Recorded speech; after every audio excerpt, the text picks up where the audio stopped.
Hello and welcome back, everyone, to Digimon World 3 on Rocket Rabbit Commentaries. And in this episode, we will be attempting to go through our next major progression mark as we are setting ourselves up to go over to Tyranno Valley.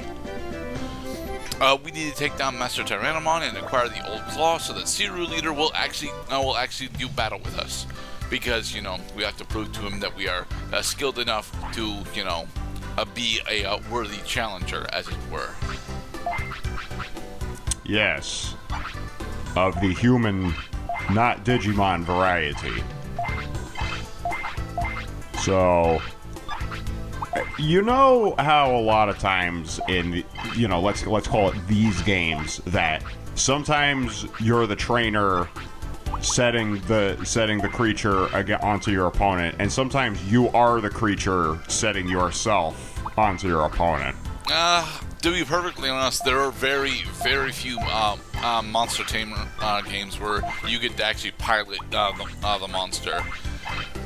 There is one coming out within the next year or two that promises to actually be a really fun time, though. Mythcaller. The man, the myth, the legend. Alright, so we have successfully managed to equip Kumamon with two upgraded weapons over the leather gloves that we got, the cat gloves. Unfortunately, because we're still really early on, the cat gloves don't actually have any additional effects on them, but one of the more interesting things about the differences between the North American release and the PAL release for Digimon World 3 specifically has to do with a game-breaking bug involving weapon effects.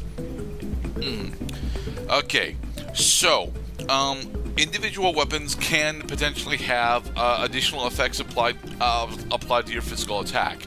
Specifically, there's leech, there's insta-kill, there's bonus damage against specific types, and if your weapon has one of those additional effects, it will disable the bonus effects of your accessories. If you are playing the North American release. This is fixed in the PAL version, but as a consequence of it being fixed in the PAL version, the accessories are also a bit nerfed than what they were in the North American version. Specifically, the counter crest, which is the de facto way to casually play through the entire game, especially on the North American version, has only got somewhere between a 10 and 25% chance to trigger in the PAL release in the game, whereas in the North American release of the game, it is bugged out so that it is guaranteed to trigger if you take physical damage. It's amazing the things they only discover after release. It probably wasn't discovered after release. In fact, it likely was discovered. What likely was discovered during testing, and they kept it that way anyway because it's called the counter quest. In order for it to do the thing that it says it does, it's important that the player actually experience it repeatedly and often. But it also meant that if you were abusing the speed spiral of death, like we are going to do, in the event your gamble ends up failing you, instead, there's literally no reason to invest in physical defense in the game, because your counter crest will then be able to do either as much damage as you take or slightly more, because not only could your counter crest not only was counter crest 1-to-1 damage, it would after the first calculation apply the elemental bonuses of other accessories on top of it.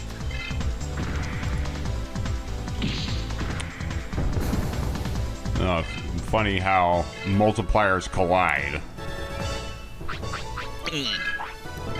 And with that, we have successfully resolved the item farming that we were going to do earlier off. Triceramon grant us a TNT ball on our way to MasterTyrannomon. Yay! Hello, Ho-Oh. Oh no, he's not Ho-Oh. He's Groudon.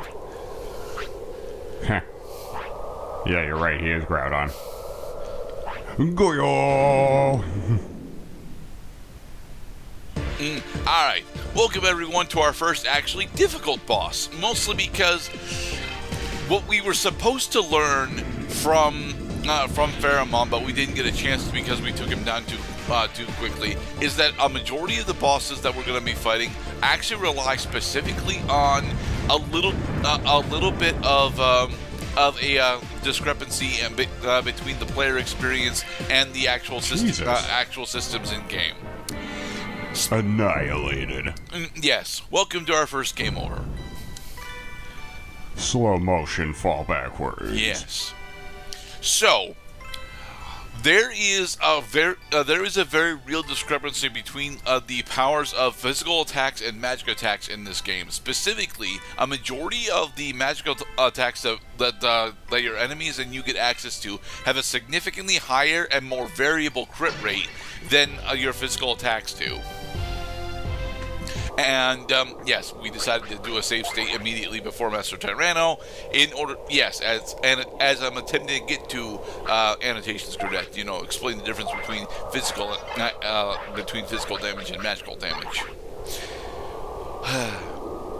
Because of the varying crit rate of spells, it is in fact entirely possible that the best build in the game is actually Patamon. It's not actually true, but Patamon, if you're just trying to play the game casually and want to experience everything that the game has to offer, is almost objectively the best starter. Mostly because he's got relatively high physical defense, relatively high HP growth, and relatively high MP growth. The downside is you have to figure out very specifically that, hey, you need to build him as a spell attacker, and the fact that Patamon is the battle cleric in this game makes it a bit more difficult for him to, successfully be a spell attacker, Yes, make sure that your Digimon are fighting according to their specialties. Well, Jack of all trades, early on, master of once you get into the mid game, it's actually very easy to switch over what your specialties are if you're willing to grind. For it. We seem to be in the danger zone. Only a little bit. We still have power charges.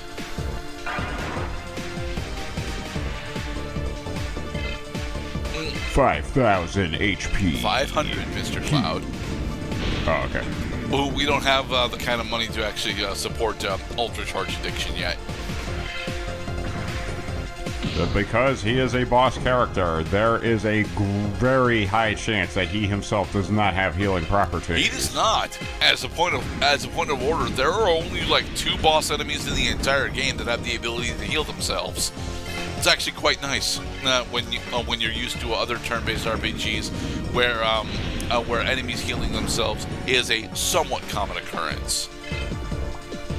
Somewhat common. Probably not among too many games that I've heard of, anyway. Final Fantasy actually does it multiple times a game, to be perfectly honest. Well, nothing adds on minutes on a video game experience like forcing the player to try again. Digimon World 3 only has a couple of instances where going in absolutely blind is going to force you to do multiple takes on it, and one of them is gatekeeping away the mid game. So it makes sense for it to be at that point. And so Master Tyrannomon has taken the last itty-bitty points of damage he needed to be KO'd. Yes, and we hit level 9. Woot! Nice. With level 9, we have 10 more TP that we can go spend in order to steroid our speed some more. Waha! And Master Tyrannomon gives us the old claw.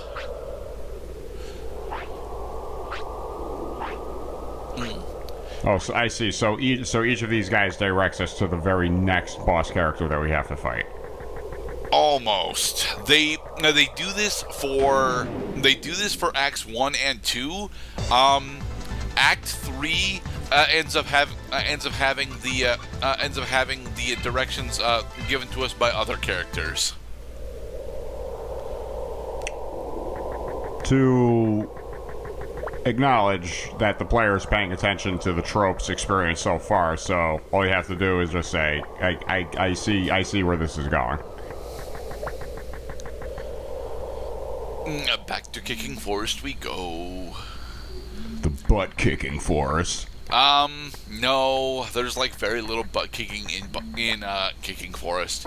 Mostly because until we defeat Siru Leader, the strongest thing that can show up in Kicking Forest right now is Gizamon. After we defeat Siru Leader, the encounter table changes, and that's something that I'm supposed to wait a little bit longer before we actually get into, but I want to go over it now because, you know, I'm a terrible person.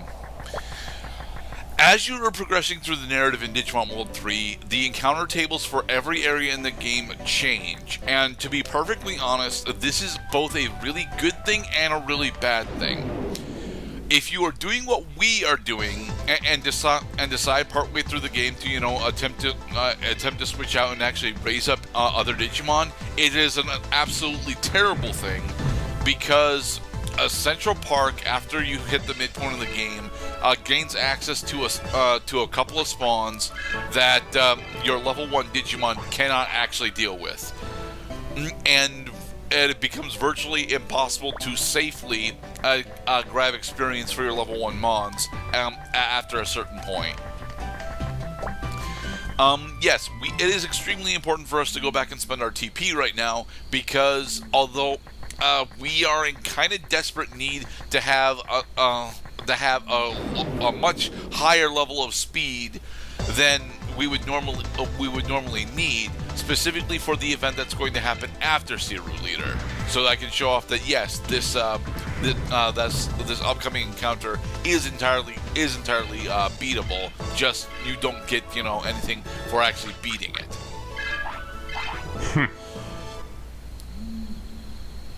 So, how about them load techniques that past Gerdat was alluding to?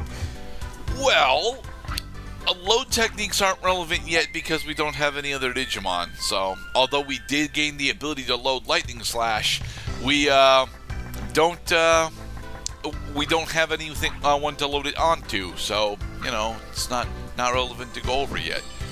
Once Grizzly hits either, I think it's either 20 or 30, then it will be relevant, but only somewhat relevant.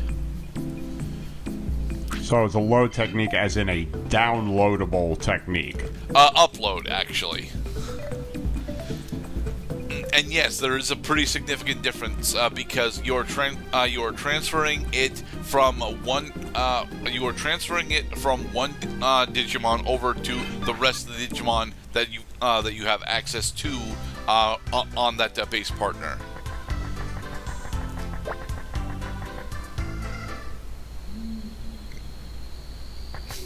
Going back to Eastwire Forest. Yes, as we are attempting to make it back to Central Park.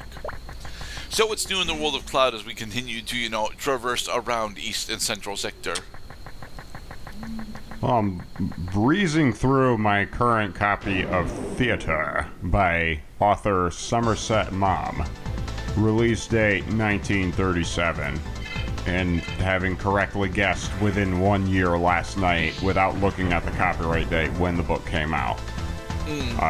Very nice. Good page turner. I like Somerset Maugham's writing, come to think of it, and I'm glad that I picked it out after 27 minutes of looking at a bookshelf.